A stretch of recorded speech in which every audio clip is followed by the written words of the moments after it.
Another broken event has just arrived in Star Citizen 4.2.1. The community is in uproar again.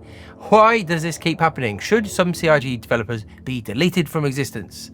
Probably not. Let's go through and see who is actually to blame, and then we'll explore why this pattern probably won't improve anytime soon. First of all, for anyone out of the loop, here's a quick rundown of the issues. If you don't know, Star Citizen has, over its history, run different large-scale events that everybody on the Shard can join in and play together. Often, performance has been terrible, and often these events have been completely crippled by bugs. Here's what I said about the Save Stanton event back in January. It's been one of the worst experiences I've ever had in any game ever. It's been so bad. It's been bugs everywhere, missions just not working, not finishing. It's been terrible. This latest event asks players to pick a side and gather resources for them to gain some different permanent rewards. It sounds simple enough, but since it launched last Thursday, there have been a number of completely session-ruining bugs. Right from the beginning, the intro missions were broken, so you couldn't even start the event. Then the follow-up missions were unavailable. Then there weren't enough locations to pick up the cargo, causing massive queues. And then when you finally got your turn, there was a good chance that the freight elevator that delivers the cargo was completely broken. On top of all that, some people's games were crashing. CIG rushed out some hotfixes, which helped with some of the issues, but created some more. And today, as I film this, the company is about to take the live servers down for some maintenance to try and make some progress. For a year that the company said was focused on playability, this was very much not playable. So now that you're up to speed, grab your pitchfork, and like an angry mob, we're going to point the finger at people to see who's at fault. First up, mission designers. Now, these guys are the people on the videos. They're the ones who stand there, tell us about the event, tell us what they've designed, and I feel bad for them. People have continuously moaned about combat events this year, and so cargo is basically the only option that they could have done for this big event that everybody could play. They could have, in theory, done a pure mining event. It wouldn't have the issues with the freight elevators, but then people would have been cross that they didn't have a mining ship, and it would have caused its own problems. It's not technically their fault that the freight elevators are broken, but you could question the wisdom around some of their choices. It's hard. They're put in a really tough place. They're developing missions for a game that's pretty broken, with features that are pretty broken, and as we'll talk about a bit later, they've not really got the kind of programmer resources probably to actually fix some of these problems. That it's not even down to them to do the programming, the mission designers. But they're in a tough spot. But there definitely were some choices they've made that maybe in hindsight they might change. Next, let's look at the economy team. Are they the guys? Well, probably not again.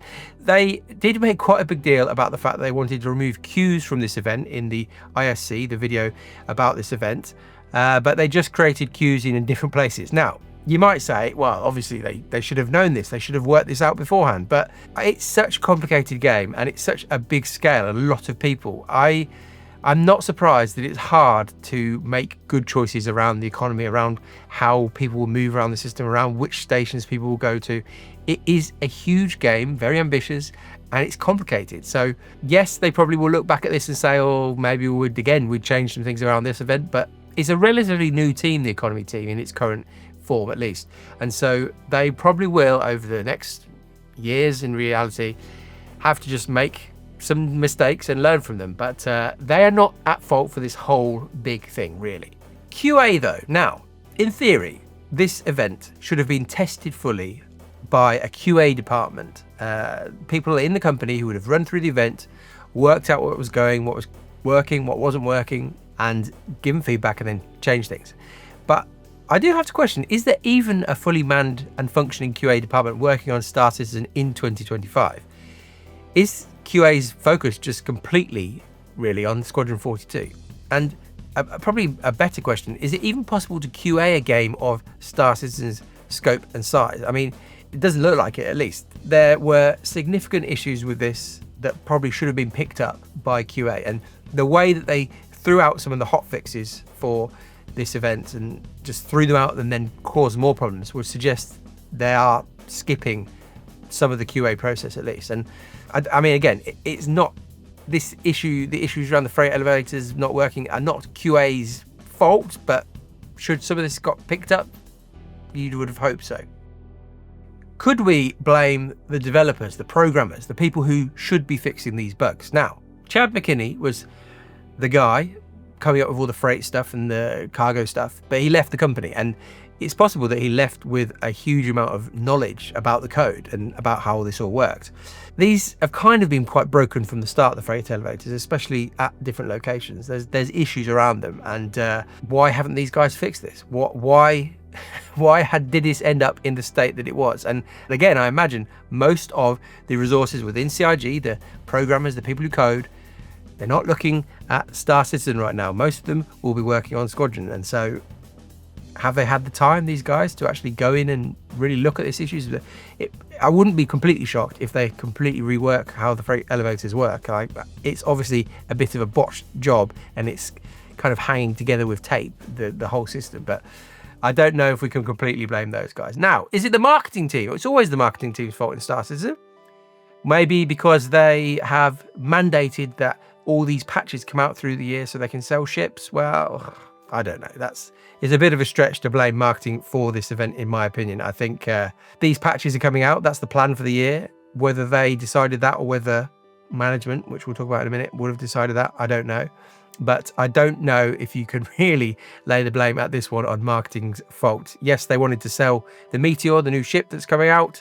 They can be blamed for quite a few things in this game, quite a few kind of slightly icky practices, but I don't think the blame for this event can be laid at their feet. Maybe it would be the narrative team. Maybe these guys are at fault. Maybe they came up with a narrative that meant that the designers had to design this mission. And again, I think that's a stretch. I think they're doing the best they can. They are probably talking to these guys, developing these stories with the people, saying, well, what missions can we even pull off? What stories can we tell? And so, no, I don't think we should blame those guys. And I think the key thing is that all of the people we talked about so far can probably rightly blame circumstances out of their control. Those teams are tiny cogs in a massive CIG machine. And unfortunately, when it comes to these events, that whole big machine just keeps producing awful results. So I think we actually have to look up higher in the chain. Are we getting somewhere when we look at the management team? So obviously lots of different management in CIG. Rich Tyra is technically the king of the PU right now. He's got people who work with him on that. Ultimately, management is responsible for what the teams are working on. They have decided the direction for the year. They've decided to put out a patch a month in 2025, and they've decided to put out large events like this.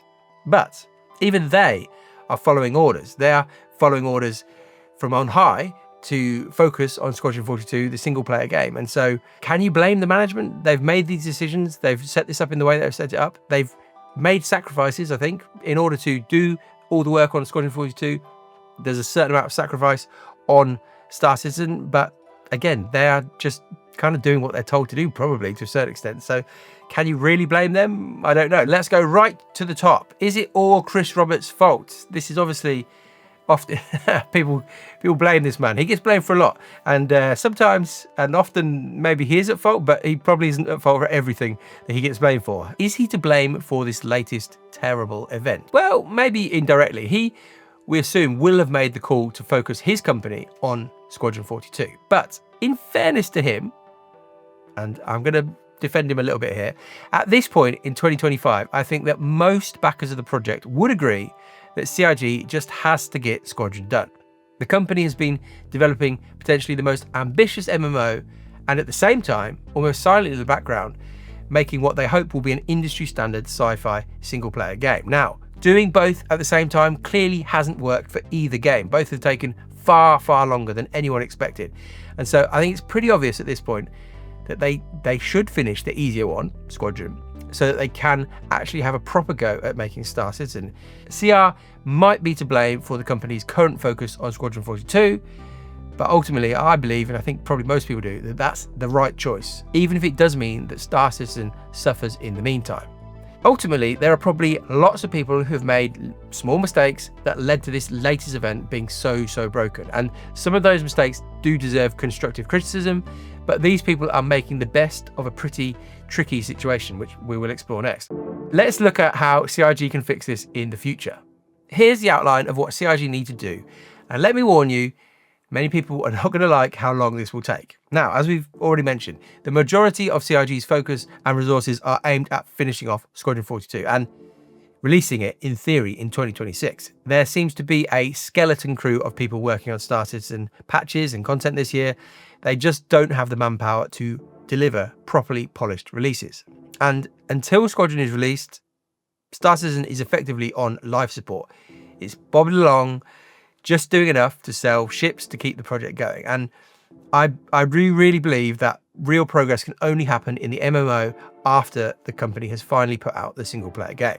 Now, there are a number of players who just don't care about Squadron 42, but unfortunately for them, Chris Roberts, he does. This is his baby. This is his chance to make a modern version of his Wing Commander classic. If, though, Squadron 42 gets delayed again, and it gets moved out of its 2026 release window, I think Star Citizen will be in a really tricky situation. Like I said, the MMO part of the game, it's on life support, and that won't work forever. CIG has paused adding major new features to the game in order to finish off Squadron, but there is a growing discontent about the lack of forward momentum in Star Citizen.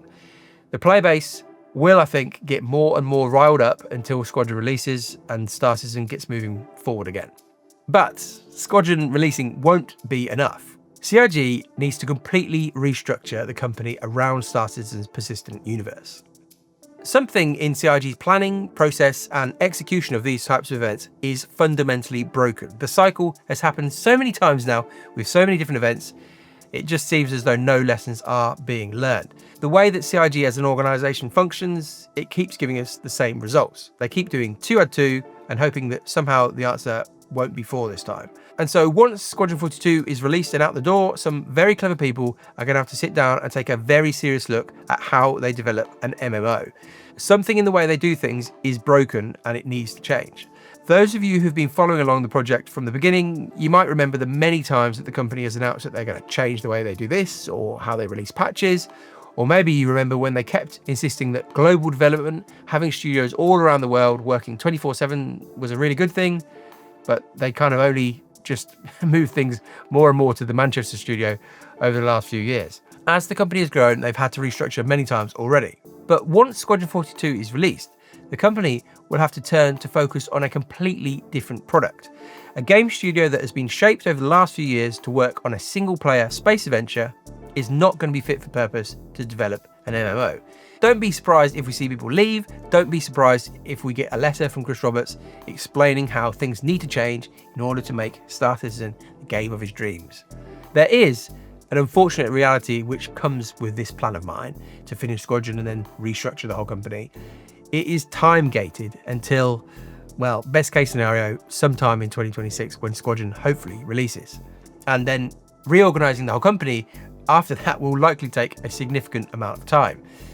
We are unfortunately going to be stuck with these broken patches and events for quite a while longer. But despite the whole joking investigation into who is to blame, hopefully you can see that it's not really any one team or person's fault. Nobody should be fired for this latest mess. And I think ultimately we can't really judge anyone's work on Star Citizen until CIG starts to focus on it and give it the resources and company structure that it actually needs. Let me know what you think in the comments. Maybe you're more kind of cold-hearted than me. Maybe you do want to see somebody fired, but yeah, let me know.